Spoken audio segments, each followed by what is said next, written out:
Welcome to Lecture 2 of Evolutionary Psychology. Today we're going to be talking about a very important topic, which is how evolutionary psychology views the mind. This is important because it's something that's going to provide the groundwork for the rest of the lectures in this course.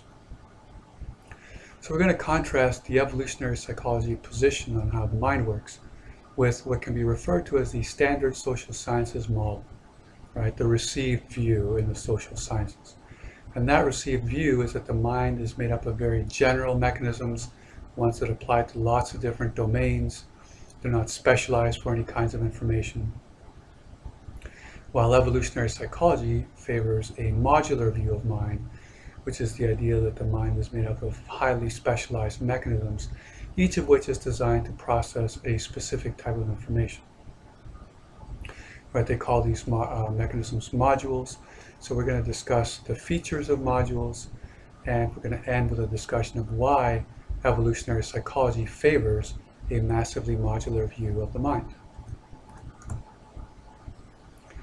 right, so they like to point out that our cognitive system was formed in the evolutionary environment, right, during the Pleistocene era.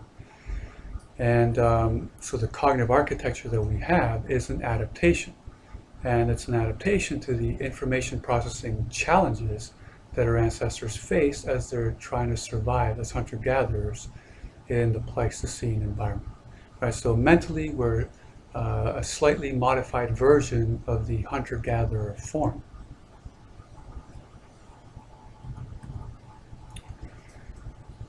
Right, so the mind, from an evolutionary perspective, is a collection of adaptations, and adaptations, as you should have read, are inherited and reliably developing characteristics that arose through the evolutionary process because they enable organisms to solve long-standing problems of survival and reproduction. So adaptations are one of the three products of the evolutionary process, along with side effects and random noise. And from a mental perspective, humans are designed to solve a wide range of information processing problems, ones that we would have faced in the evolutionary environment. Right, so this includes things like mate selection, food selection, predator avoidance, cheater detection, the ability to reason about other minds. Right, we have adaptations that allow us to do these things, and they're all highly specialized. But before we discuss the evolutionary approach, let's talk about the traditional approach to how the mind works. Right, because evolutionary psychology offers a very different view. Right, so it differs from the standard social sciences model, which holds that the mind is a blank slate, the tabula rasa. And this is the idea that the mind has no content, right? There's no information except for that which experience imposes on it. Right, so there's nothing innate at birth as far as information goes. All that's innate is a general capacity to learn. We're born with these domain general mechanisms that allow us to learn all different kinds of things. So all the information that we come to have in the mind, like what's desirable in a mate, what things are dangerous, what's good to eat, these things have to be learned from experience, including cultural experience. Right? So nothing is innate other than this general capacity to learn. And we could illustrate this domain general view with various examples, including behaviorism. Right? Behaviorists fit nicely into the standard social sciences model. Right? So B.F. Skinner, for example, talked about operant conditioning, which is the idea that behavior is shaped by its consequences. Right? Learning involves associating responses with certain consequences, so that if a response to a stimulus is followed by reinforcement, that response becomes more common in the future. And if a response to a stimulus is followed by punishment, the response becomes less common. And according to Skinner, we learn all kinds of things using these same general mechanisms of operant conditioning. What to eat, what to mate with, what things are dangerous. All this is taught to us by the same mechanisms of operant conditioning. Now, cognitive psychology is obviously not behavioristic, since cognitive psychologists like to talk about what's going on inside the mind, but they also subscribe to many of the essential elements of the standard social sciences model, right? Because cognitive psychologists stress very general mechanisms, right? If you look at your cognitive psychology textbook, which I'm sure you kept, they talk about such general mechanisms as inductive reasoning or deductive reasoning, problem solving, decision making. And the idea is that the same problem solving mechanisms, for example, are used to solve all kinds of problems. Same with inductive reasoning. We're able to generalize from experience in lots of different areas using the same mechanisms. Okay, so cognitive psychology also stresses the main general mechanisms. And I have here some quotes from other social scientists also stressing this blank slate idea. Right, Jose Ortega y Gasset, for example, says man has no nature. Another quote is man has no instincts. And Stephen Jay Gould, the famous biologist, says the human brain is capable of a full range of behaviors and predisposed to none.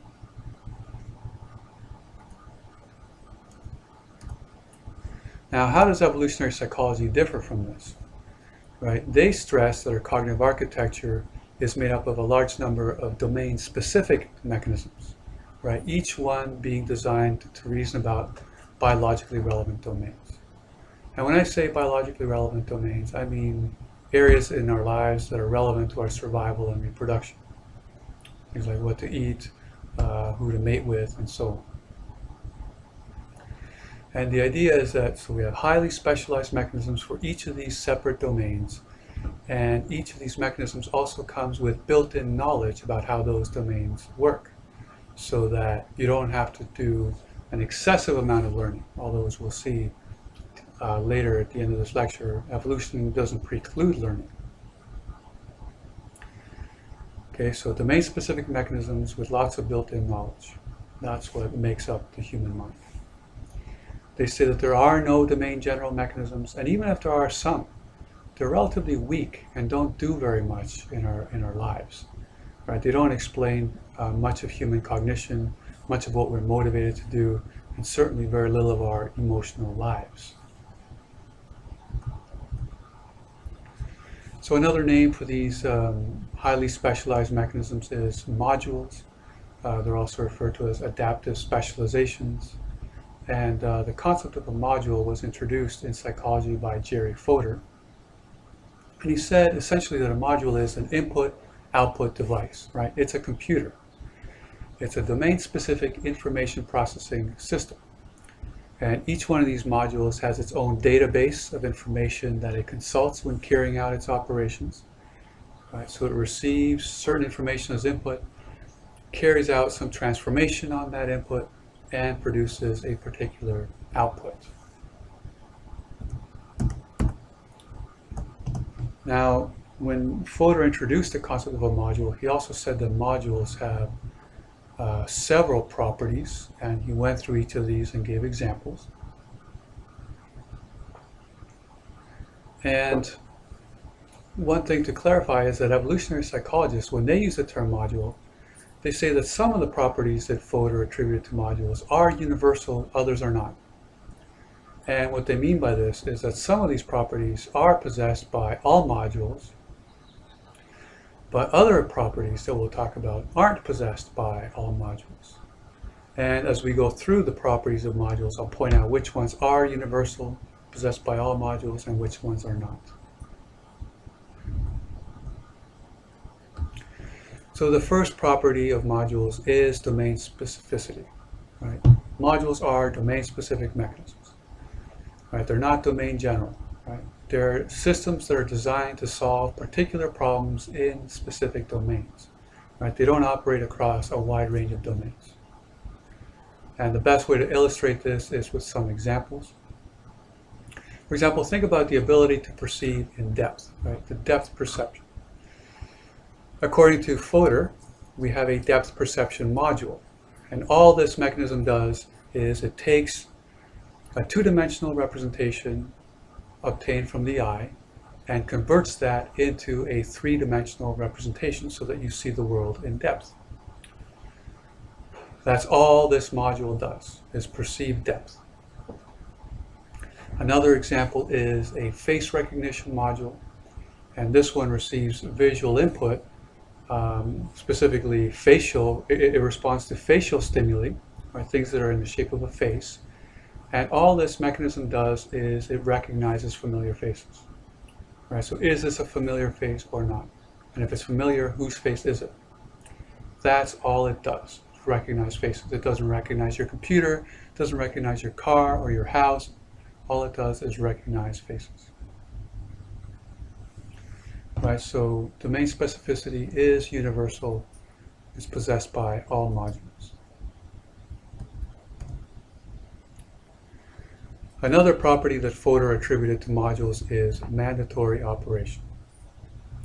The idea here is that modules operate like reflexes, so when they're exposed to a stimulus, they can't help but carry out their response.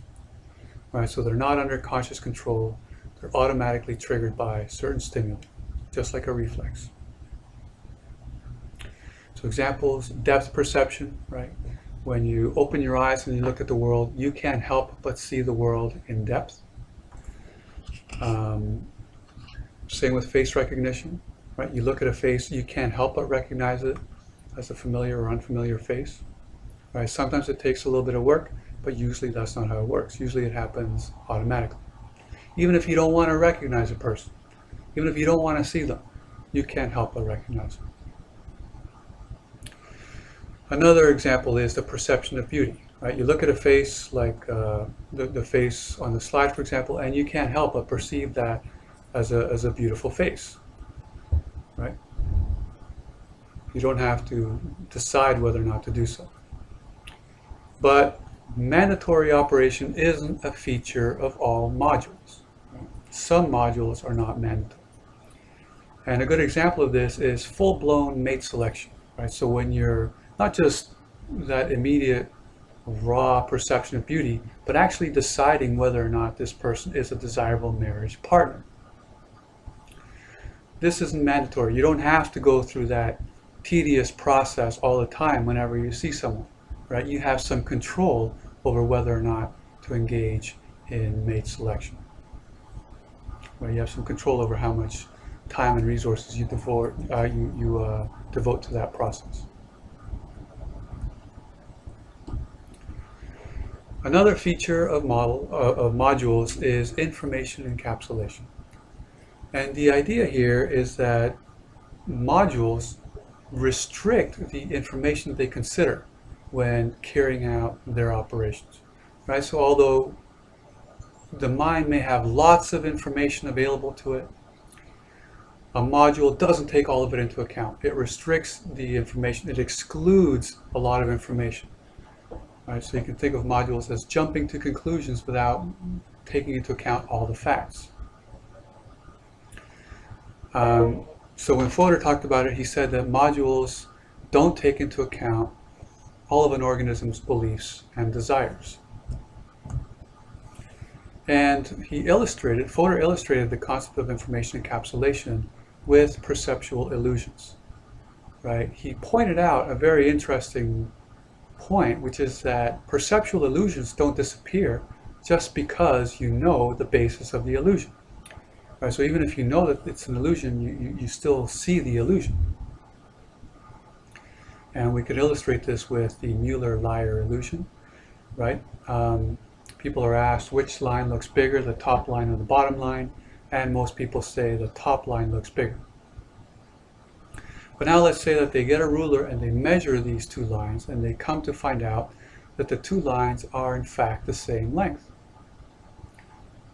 Right? So now they've acquired a belief, right? They've acquired a belief that these two lines are the same length. But does that change the appearance? Absolutely not. Right? You still can't help but see the top line is bigger. And that means that the mechanism that's responsible for perceiving the length of the lines is encapsulated from the belief that these two lines are actually the same length. Same with desires, right? You could offer someone $1 million if they are able to see these two lines as having the same length. So even though they would really like to see these two lines as having the same length, because that would give them $1 million, they can't. Which means that the module that's involved in perceiving the length of these lines doesn't have access to that desire. It's encapsulated from them. Now, this feature, information encapsulation, is not a universal feature of modules. Some modules are encapsulated, some are not. An example of a module that's not encapsulated is mate selection, right? If you're evaluating someone as a potential marriage partner, think of the wide range of information that you can consider, right? There's no end to the information that you might take into account, right? Who their parents are, what their religious affiliation is, what work they do, in addition to physical attractiveness and so on. You could continue to get more and more information and never be done with deciding whether or not this is a desirable mate, showing that that process is not encapsulated.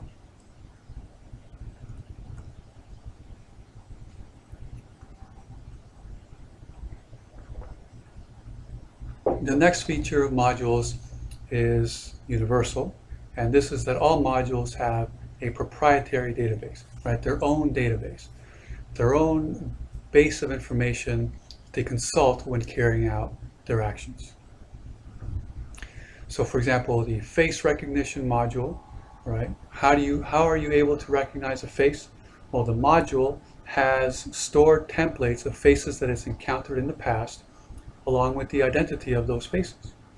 So that when it sees a new face, right, when it sees a face, it tries to see if it can match it with one of the stored templates in its memory bank.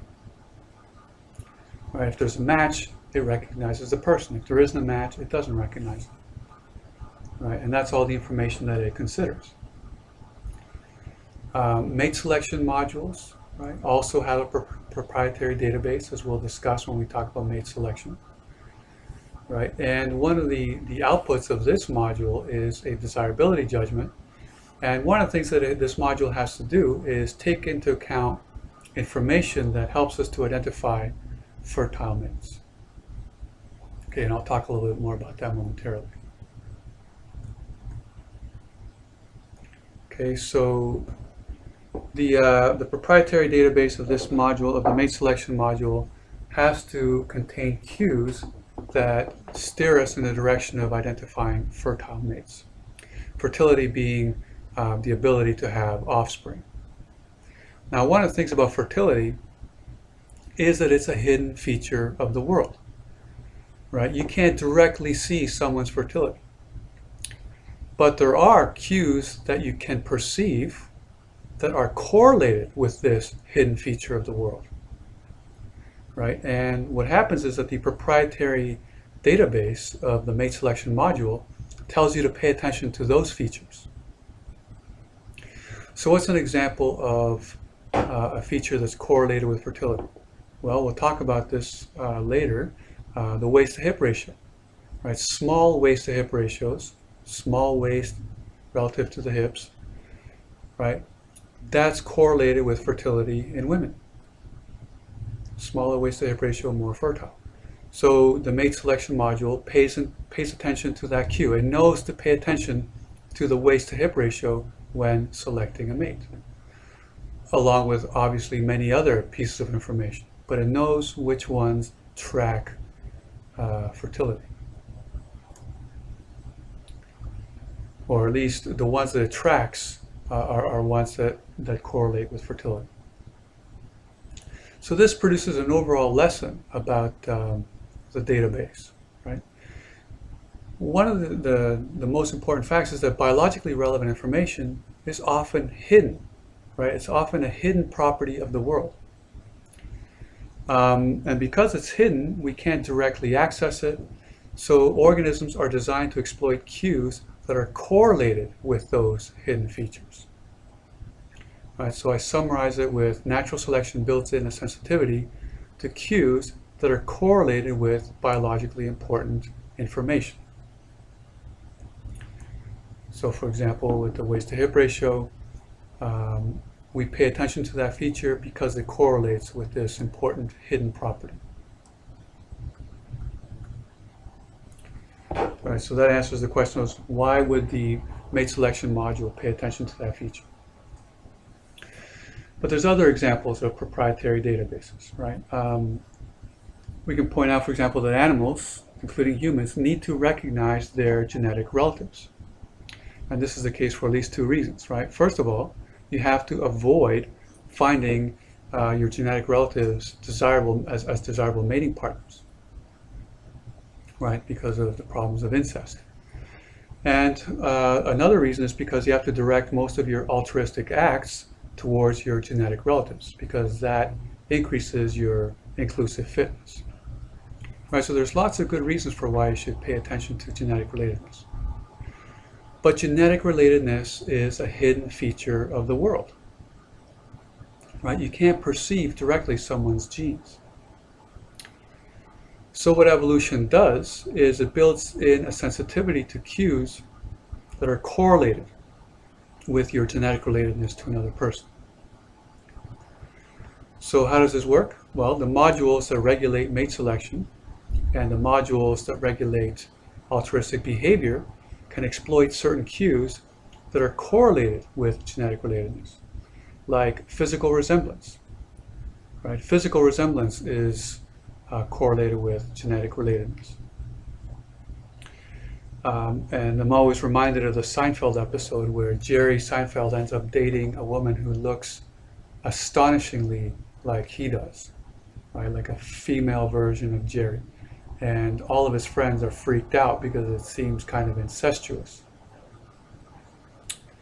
Another cue that's correlated with genetic relatedness is co-residence since birth. Right? This is something that's also easily perceivable, right? You're aware of who you grew up with. And who you grew up with tends to correlate with who you are genetically related to. It's not a perfect correlation, right? There are exceptions to the rule, but in general, the people that you grew up with are people that you're related to genetically. And as a result, the mate selection module tends to use this cue so that you don't tend to be attracted to people that you grew up with. And as far as altruism goes, you tend to help out the people that you grew up with much more than the people that you didn't grow up with.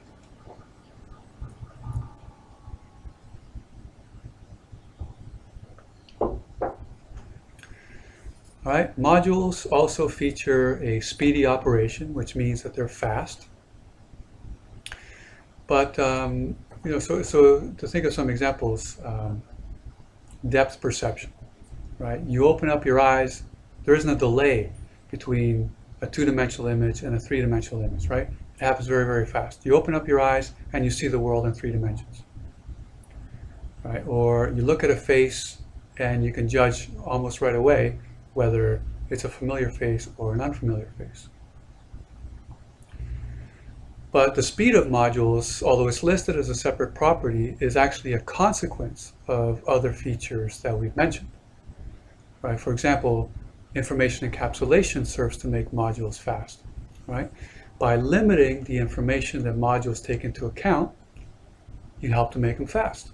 Right? They don't go through everything that you know in order to make some judgment. Right? So the encapsulation restricts the database that's considered, so that helps to make it fast. Same with domain specificity. Since the device is dedicated to doing that one process and doesn't do anything else, that's going to make it faster. Same with automaticity, right? If you don't have to deliberate as to whether or not you should carry out some process, it's going to be faster. Now, obviously, this is not a universal property of modules. Some modules are fast, some are not. Mate selection, for example, can be very, very slow. You can take years, for example, in deciding whether someone is a suitable marriage partner, right? While other processes are much faster. Another feature of modules is that they feature specific breakdown patterns. Basically, the idea is that when a module is damaged, it leads to a very specific deficit. And this makes sense on the assumption that you're dealing with a highly specialized mechanism. Right? If you're dealing with a highly specialized mechanism and you damage it, you don't expect to negatively affect everything else that a person is able to do. Right? And when we look at a lot of neuropsychological disorders, we can see how incredibly specialized they can be. And one of my favorite examples of this is a disorder known as prosopagnosia, right? The selective inability to recognize familiar faces. Right? It results from damage to the lateral fusiform gyrus that's represented in this figure. People with prosopagnosia can't recognize familiar faces, although they are capable of recognizing other familiar objects. Other examples of specific breakdown patterns, some people have deficits limited to perception of depth. So they don't have other perceptual deficits, but they can't perceive depth. Others can perceive depth, but they can't perceive motion. Right, so again, this makes sense on the assumption that you're dealing with highly specialized processes. And that's why this is a universal feature of modules, right? Because it's a consequence of domain specificity.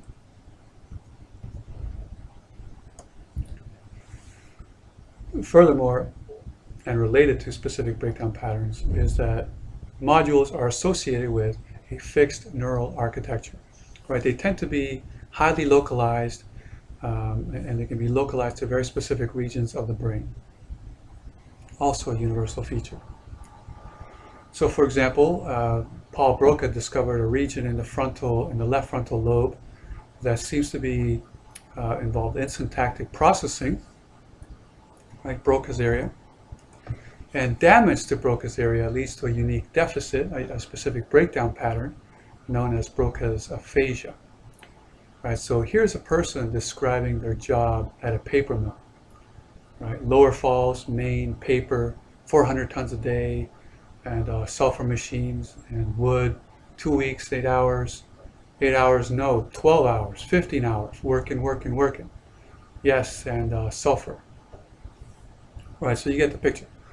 So what's missing here is syntactic function words, right? Words that bind other content words together to create well-formed expressions.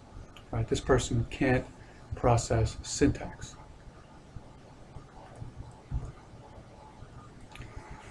All right, the last property of modules is that modules are innate. Right? They're part of our inherited human nature. And what this means is that they regularly develop in all normal humans. Not that they're necessarily present at birth, fully formed, but people have the tendency to, for these things to mature as they develop. Right? And this is also a universal feature of modules. Now, although we've stressed innate ideas, innate knowledge, and domain specificity, this doesn't mean that evolutionary psychology says that learning doesn't happen. Right? That's a very common misconception. Right? Evolutionary psychology doesn't say nothing is learned. Right? The view of evolutionary psychology is that we have innate mechanisms that help us to learn some things very, very quickly. Right? What they reject is what they call the equipotentiality assumption. And this is the assumption that animals and humans learn all things with equal ease. That there's no biases, there's no innate biases causing us and other animals to learn some things very, very quickly and efficiently. Now, you may not have heard of this assumption before, but it certainly underlies behaviorism.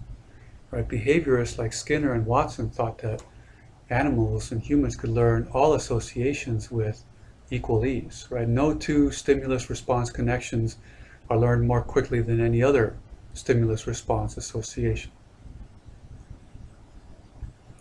So the equipotentiality assumption is what's rejected by behaviorism.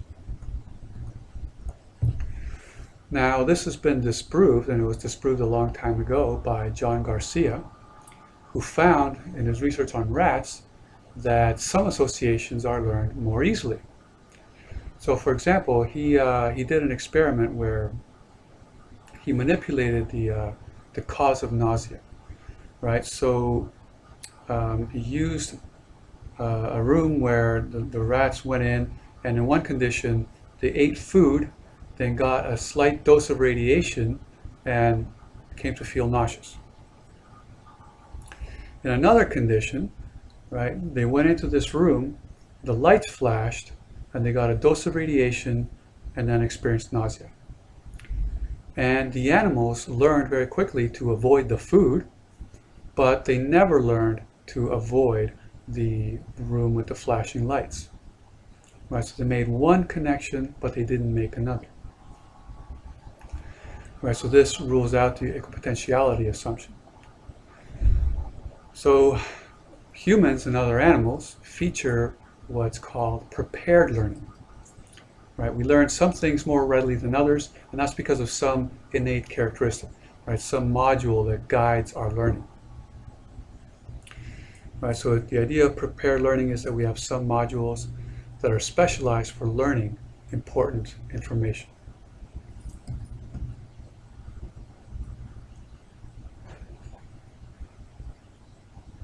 And a good illustration of this for humans is language. Right? Is language learned or is it innate? Right? People have asked that question for millennia, and the answer is, of course, it's both. Right? The capacity for language is innate. Right? The capacity for language in humans is innate. But that doesn't mean language isn't learned. And we know it's learned because children come to acquire whatever language is spoken around them. But they're guided in that process by a highly specialized machine called the language acquisition device. And this machine has built-in knowledge about how languages work. And it allows the child to generate predictions as to how their target language works, and that allows them to learn the rules of syntax. Now, this language acquisition device has to get some input from the world, and if it doesn't get it within a certain window of time, children don't develop language, right? Like some children growing up in the wild. All right, so the language acquisition device is a biological adaptation that's specialized for language acquisition, and it guides the language learning process. And that's a perfect example of the kind of mechanism that evolutionary psychologists like. Okay, so we've talked about evolutionary psychology and the massively modular mind. We've said that this doesn't preclude learning. It stresses prepared learning so that we have innate mechanisms that help us to learn some things very, very quickly and other things less so. But we haven't said why evolutionary psychologists like modules. Why don't they like domain general mechanisms? The reason has to do with a very important engineering constraint called functional incompatibility. And this is a principle that applies to all machines, whether biological or made by humans. When you make a machine good at doing one thing, it makes it bad at doing something else, right? Designing something to carry out a function very well, by definition, makes it bad at doing something else.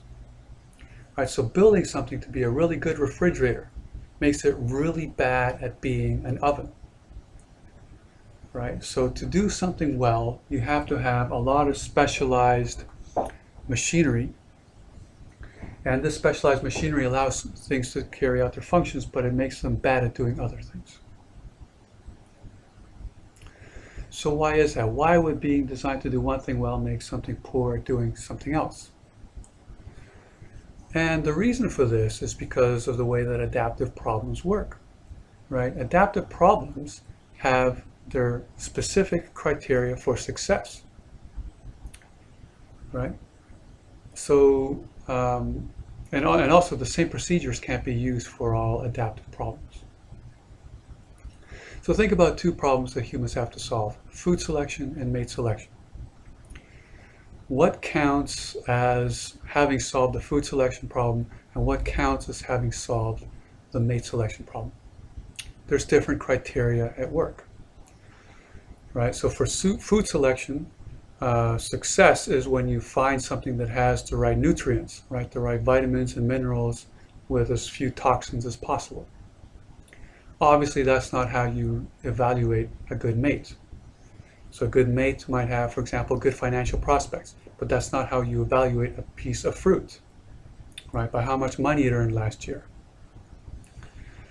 right? So they have different criteria for success. And also, the process, the procedures that you use for solving them are very different. The food selection problem is solved very differently from the mate selection problem. You don't, for example, you don't woo a piece of food the way that you might woo a mate, right? You don't go through a complicated courtship ritual when you're evaluating a piece of food. Okay. So that's why. Because adaptive problems have their unique criteria for success and you need to follow unique procedures in carrying them out, we need to have lots of highly specialized devices, each for solving some important problem. One machine isn't going to be able to do everything very well, right? That's the main lesson. One machine, one general purpose machine is not going to be very effective at solving the wide range of problems that we have to solve. All right, so to summarize, we've seen that evolutionary psychology favors a massively modular view of mind, the idea that we have hundreds of these highly specialized mechanisms making up the mind. And this is very different from the traditional approach to psychology. So in this slide I have two ways in which evolutionary psychology differs from the standard social sciences model that are most essential. Evolutionary psychology stresses two things: domain specificity and lots of innate knowledge, while the standard social sciences model stresses domain general mechanisms and no innate knowledge. All right, and again, the massive modularity view doesn't imply that there is no learning.